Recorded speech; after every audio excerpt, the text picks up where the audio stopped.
With us today on Play It Forward is Dylan Mars Greenberg, and you are the producer, the director, and you did some animation on the Bathtub. Yeah, I mean, I would say I was one of the co-producers. The main producers are Kenneth Filmer and Nori Zander of Claris Productions, and this was made with Claris Productions. Did you write the? Oh yes, no, script? I mean it's completely 100% my concept. Cool. So written and directed. It's based on a dream that I had. I guess we can go into that in a bit. Okay, cool. Well, I just want to give a shout out to Fabrizio Federico, who nominated you. Oh yeah. Yes. And Fabrizio is another avant-garde filmmaker from the UK we've had on the show. And so the first question on Play It Forward is, where did you said the dream, but as you've reflected on the film and the writing of it and then the making of it and then the actual viewing of it, where do you think the inspiration of it came from for you? Well, yeah, I mean, 100% it came from a dream that I had. Or rather a series of recurring dreams. I mean, I've always had these dreams about this kind of city that it definitely parallels New York, but it, just New York is a huge thing to me because I'm from, if you look at this, all these buildings painted behind me over there, that was actually for the photo booth that we actually built at the premiere of the Bathtub. We built a whole photo booth and everyone could take pictures, and we had a big two-dimensional bathtub. But yeah, New York, the layout of New York, the kind of labyrinth-like design of it has always been very major to me. I was born in New York. I'm a lifelong New Yorker. I've never lived anywhere else. Not only just the experience of living in New York, but the actual design and the history has been a massive part. So I think since I was little, I would have these dreams about these, it's almost like this exaggerated caricature version of New York, with the buildings are so tall that you can't even see the sidewalk or the ground. It's almost like they go above the heavens, and I would always have these dreams about these like trains that they go around the buildings, and instead of the way that it actually works of the elevated and the underground, it was almost like everything was so far above the earth in a way. Specifically when I would have been maybe 18, 19, I had this dream about that was basically, for the most part, basically the plot of the Bathtub. And I was seeing through the eyes of the main character, who ended up being played by Bob Burt. The character is supposed to be this older man who is a little unkempt. I deliberately, had it's like his shirt's kind of buttoned wrong. That was a big part of it to me. And then he goes on this kind of adventure that to him is commonplace, to everyone else is kind of astounding. The whole idea is that he's shocked by nothing. What's funny is Bob Burt's actually a very nice looking guy. We actually took some work to try and make him look unkempt in any way. He actually has quite a bit of style. But yeah, I mean, the dream, it didn't look exactly like him. It was a little bit more of a much more unkempt looking guy than we were even able to really achieve in the film. But yeah, I mean, in the dream, it's the same concept of he's looking through this periscope in his bathtub. It's almost like the water allows him to spy on all of these people, and it kind of becomes this Wizard of Oz story where there's parallels with all the people in his building, and then these kind of absurd cartoonish experiences that he had. And once I woke up from that dream, I wrote everything down. Because whenever I don't have a dream that's just like I'll honestly, like, I would say 4 out of 5, all my dreams are just kind of these anxiety dreams that aren't really very interesting. They just are stressful. But then occasionally I'll have some dream that has this, really creative narrative to it. And whenever I have something like that, I'm like, okay, I got to write this down because, I could end up getting to make this.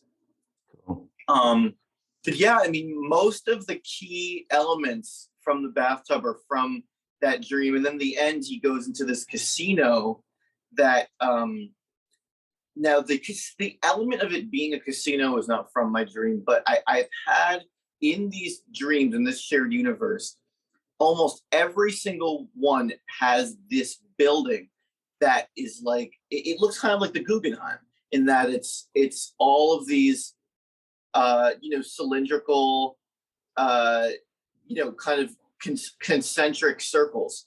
And that's been in my dreams since I was really young. I mean, like 3-4 years old. I can remember having dreams about this building, which, yeah, I mean, was probably influenced by the fact that, like, my parents took me to the Guggenheim when I was very young.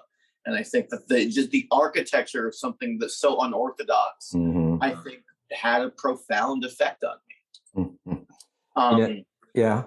I think a lot of it is actually kind of this dream about design, this dream about kind of unorthodox design, and then sort of a human being navigating that design. That's cool. Well, and I think that last comment really gets to the emotive psychological content of the film for me.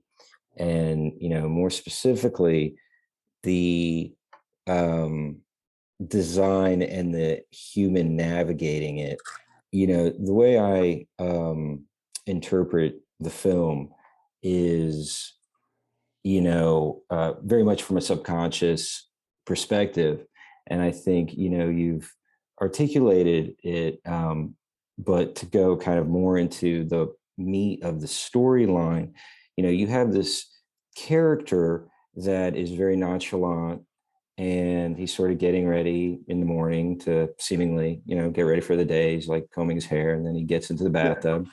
It's funny that the two happen in reverse, but he gets into the bathtub and he's very, happy reading a drama that he's engrossed in, and he's continuing to read this comic book drama. It's a comic, yeah, and the comic was also part of the.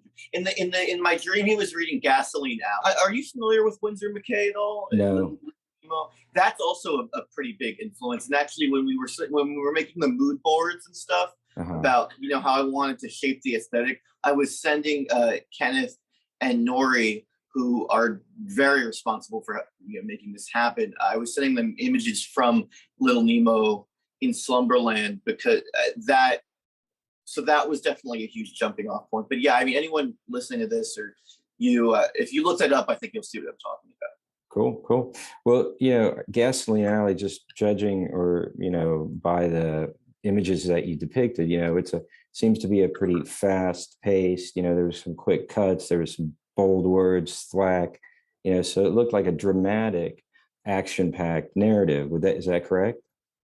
So what's funny is that Gasoline Alley is actually, and this is the one thing that I'm realizing actually as we're talking, I didn't totally get across, because what I ended up doing, and this was also because I was very excited to be working with him, but we ended up using a lot of comics by Mike Diana, who is a really interesting guy. There's actually a fantastic documentary about him out now, directed by Frank Henenlotter, called Boiled Angels, I think the trial of Mike Diana.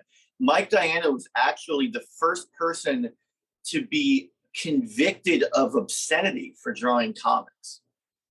And that did not totally match the original, because the original concept I actually had was that he's in this world that's like I said, he's this human being navigating these really unorthodox, complicated designs, which is, kind of a little bit almost like playtime, like Jacques Tati, like, so, my idea was to have kind of a clear contrast between he's reading this comic of almost this maybe fictionalized, but this kind of simple time.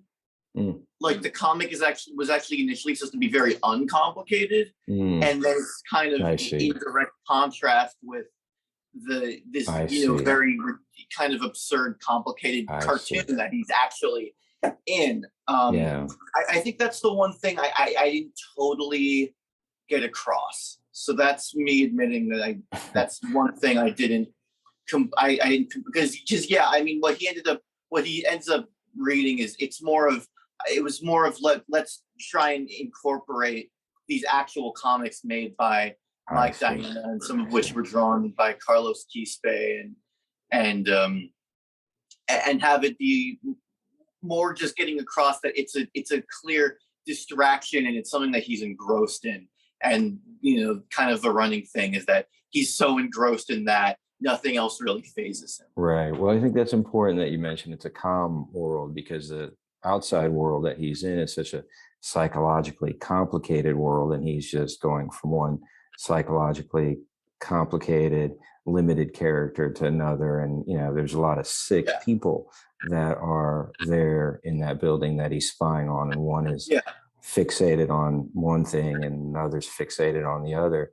So it's interesting how they're all trying to escape reality in one way or the other, in Right. addition with the person who's trying to escape from prison. So they're all in this kind of in prison, in this big complex city. Right. And I And mean, yeah. it's all parallels, because the people in the building are then later all played by the actors in these different scenarios. Mm-hmm. So the landlord, who has a slot machine in his house, which obviously, yeah, he's, in a way, it's like he's in this very absurd way, is trying to escape his life by thinking he'll win big in a slot machine that's literally in his own home. And then, of course, later there's this parallel version of him that owns a casino, but the casino's struggling. And there's the old woman who's obsessed with soap operas. And then later, the same actress is playing this young woman that's actually basically in a living soap opera. And then this character who's obsessed with leather to the point where it's kind of a sexual fetish, and it's sort of implied that they're both maybe on drugs. And then later, that's the same person who's escaped from prison.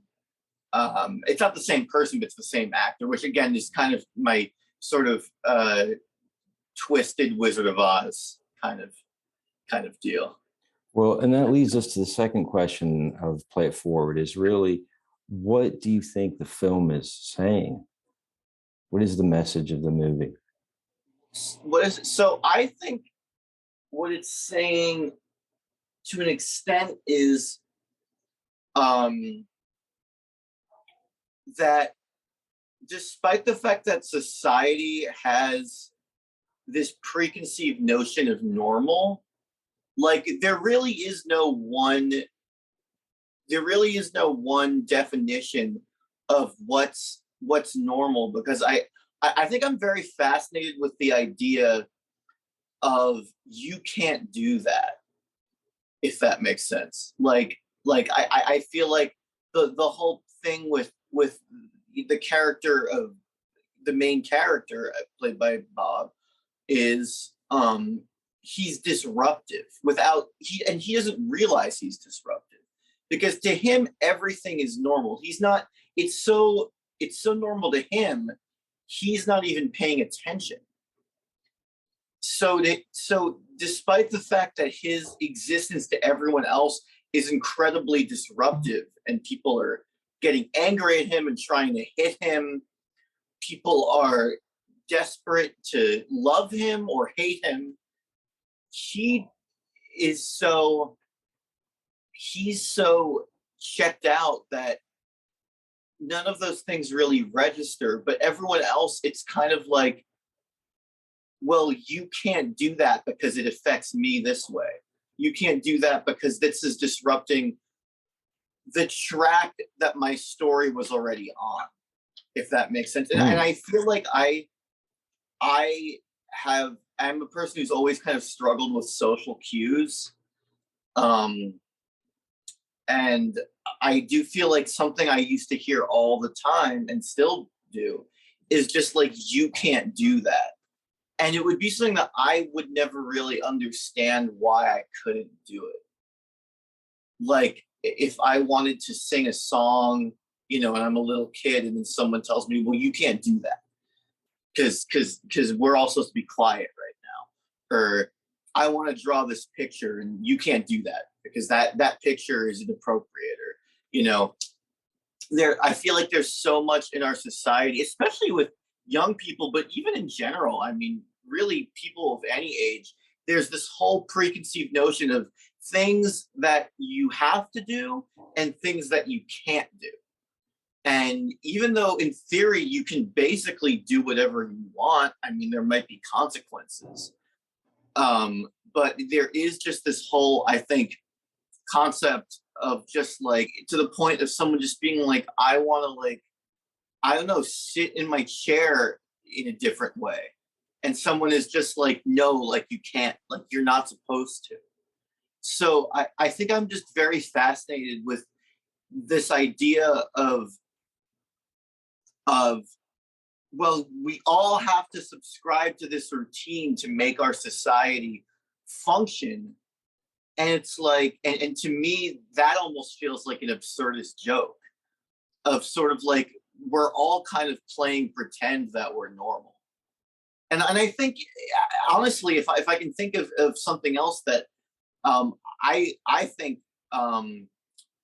sort of is uses that same narrative of flipping that idea on its head, would be Alice in Wonderland. Because I feel like a lot of that is also, I think a lot of the whole joke in Alice in Wonderland is that there's all of these really absurd things that are going on, and everyone's kind of like, well, you have to do this because that's how it works.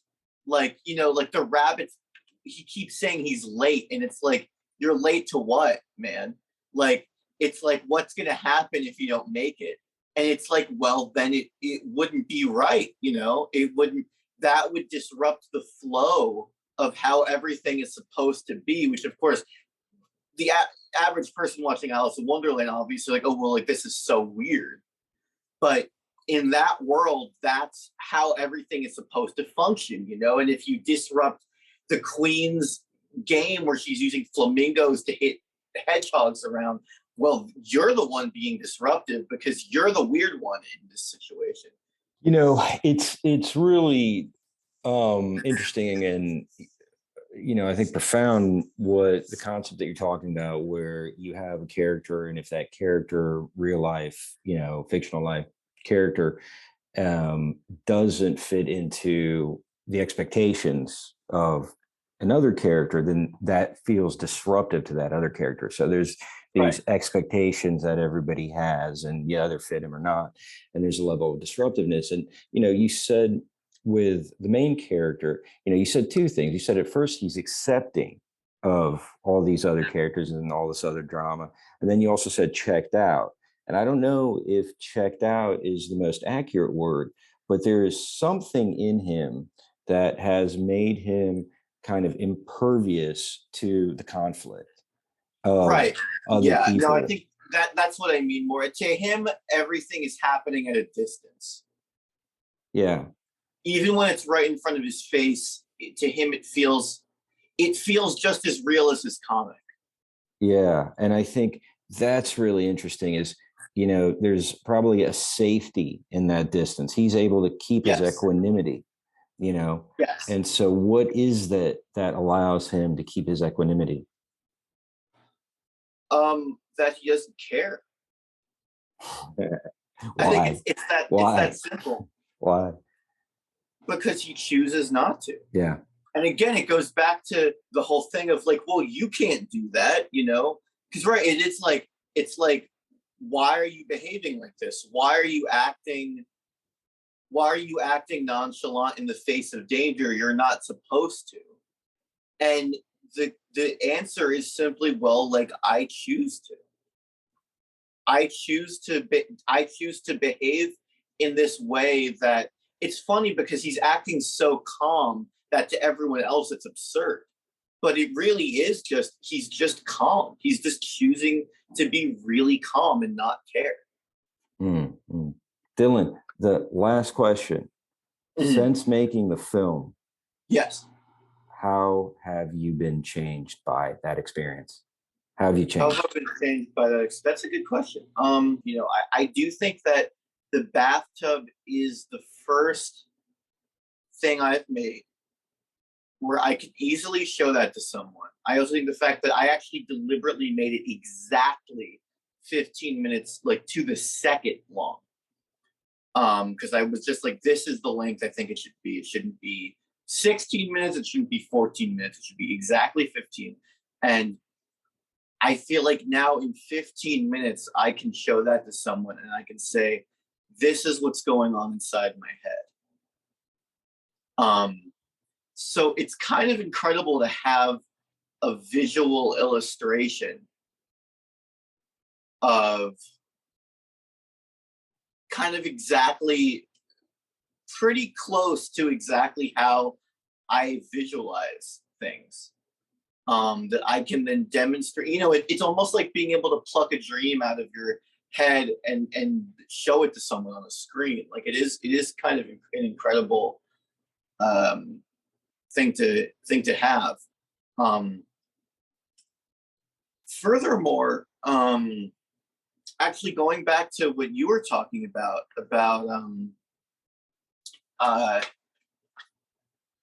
choosing not to react, I actually did get into a physical fight while we were working on it, because we actually, at one point, we had not with any of the people involved in the production, we had brought me and Nori, who animated a great portion of it, took care of a lot of the keying and tracking and that kind of thing.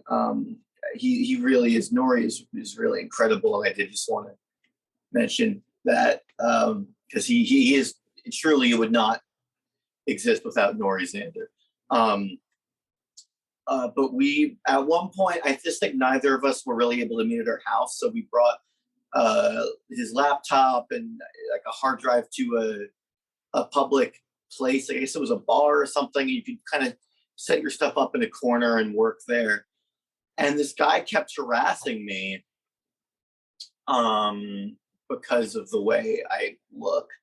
Because I'm, you know, I think to a lot of people I'm very obviously gay. You know, I wear makeup and I wear very feminine clothes. She ended up taking a wet paper towel and actually throwing it directly into my face. And I actually confronted him outside of the bar, and he threw a punch at me, and then I started punching him back, and we got into a fucking like brawl outside of the bar. And I do think to an extent that changed. I can't believe it. In New York City. I can. That's a reality for me, unfortunately. Yeah. I mean, in a fight like that, there isn't really one winner. It's not like I knocked him out, but eventually his friends dragged him away, and I go back into the bar, and there's all these people kind of standing there and going, you know, that you were right for doing that. That's the right thing to do. And I said to them, you know, you're talking to me like, oh, that was so great now, but where were you when this was happening? This could have been prevented if someone actually walked up to that guy and noticed and cared enough to tell him to knock it off. Why am I the one who had to, you know, actually get into that fight? And again, it goes back to, why is that normal for you to ignore it until it becomes a physical confrontation? You know what I'm saying? Yeah, I think that's a great point. Why is great apathy point. so normal? Yeah, no, I think it's a great point. I mean, the people that said that were obviously trying to make you feel better and say, hey, you were in the right. But, you know, you're saying, hey, that could have been avoided and that whole ugly, painful situation didn't have to occur. Right. If you as a collective, a group of people, sure, you know, actually made the perhaps abnormal choice to interfere, you know, before it. And that's happened to me a few times. Another time I mean, this wasn't a physical fight, but I was on the train, and again, someone starts harassing and yelling at me, and saying, calling me slurs and saying, "Why are you dressed like that? You shouldn't dress like a woman. Like, you're disgusting." And me and my partner actually like intimidated him off the train. And he kept threatening me as we were intimidating. He's like, "Oh, I could beat the shit out of you." I'm like, "Then do it." And of course he didn't, and he walked away.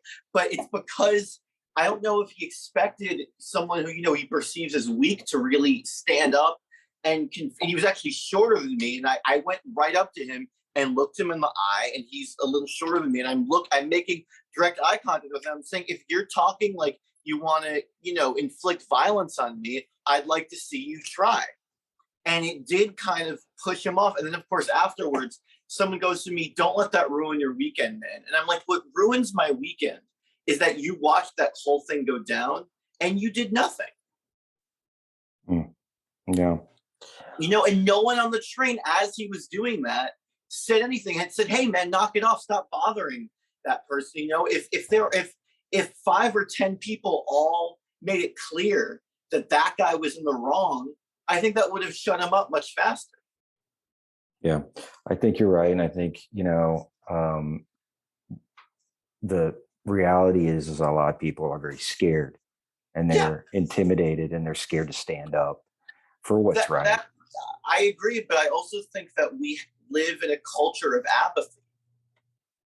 And I think that something revolutionary is to stop being apathetic. Stop looking at everything as if it's not your problem. Dylan, after this call, if you'd like, I'll share a story that's very apropos to this, and maybe it could be helpful. But in closing, I think, to get to that question a little deeper, it's like, yes, you were able to pluck something from your mind. You had a vision. How have you been changed by accomplishing that vision and putting it out there into the world? Because there must have been a point of catharsis. Well, yeah, of course. I mean, because it took 3 years to make. Yeah. I mean, we shot it in 2017. And it's funny, the live action, like shooting the live actors, only took 2 days because it was all on green screen. So there were no location changes. We didn't really have to do that much with changing the setups, other than lugging the bathtub, which was one of the main real elements, just off and onto the green screen. But I mean, it's interesting because then when it came out, initially it was virtual when it first premiered. It premiered at the LA Punk Film Festival virtually, but I do feel like the bathtub is something that maybe this is a little pretentious, but I do think it deserves to be experienced in a room full of people. I think that's kind of how I intended it. And I don't even say that about everything I make. I think specifically that, and I always had this idea of, it's almost like I kind of wanted to make it like, it's an invitation of you to the viewer to kind of ride in the bathtub too, so to speak. Cool. So, I mean, yeah, I think once it was finally finished, I definitely felt like it felt like I finally have given birth to this baby that it took 3 years to incubate. Yeah, I mean, when I finally got the chance to screen it in public in 2021, and I finally got to build this photo booth. So again, I really wanted this idea of immersion, of people can take pictures in the bathtub, because I did almost do that as an attempt to kind of set the tone, because it's almost like you've been in the bathtub, so it almost sets this. I mean, it's silly, but in a way, I do feel like it sets this kind of precedent in your mind, where now, in a small way, you've been acclimated to that world. I wanted to invite everyone to kind of go into that world with me. And I feel like once it was done, it finally gave me the chance to do that. And so, yeah, I mean, like you said, really the only way to describe that is catharsis. I thought maybe it might be interesting for you to hear this. You said the word immersion, and it sort of Yeah. clued me into the climax of the film and how that relates to the conflict that you've experienced, the conflict in life, and the conflict in life that you've been facing with do this, don't do this, what you should and shouldn't do. And the climax of that film happens with the main character singing. He just rocks out. Yeah. He rocks Right. out. And in that rocking out, I think, is the expression of the love within the individual. That's true. Yeah. And that love being able to resonate and be the core kind of strength to lead people out of those conflicting situation, complicated life drama, all that craziness in the world. So that's my takeaway from the Bathtub. I agree. I mean, I think art is something that can unite everyone. Yeah. People can go from all hating each other to suddenly all joining together and loving one thing because of art. I do think that's if there's something that can affect enough people, it does kind of create I mean, it can create a community. Yeah. And I mean, I do think that's what's great about just being an artist, is that even if I don't agree with everything about everything with everyone, there are so many artists, and we can all kind of, at the very least, we can all kind of bond over the fact that we all make stuff. We all make art, and that for the majority of us, it's not about money, it's not about fame, it's not about getting any other recognition other than I finally was able to make this, and it's finished and it's out there, and it came from my head, and now it's a physical, tangible thing that I was able to make. Yeah. I can relate. Thank you, Dylan Mars. Of course, I had one other thing I just wanted to out there, which is this beautiful VHS tape. I wanted to show this off. Had a little show and tell. Okay, what's that? What's the title? I can't quite see it. It's called Reagitator, and this is my 6th feature film. It came out in 2017, right before we started shooting. Actually, around the same time, towards the end, that we started shooting The Bathtub. Some of it was even shot in the same green screen studio. But this is out now from VHS Haven. Out on VHS.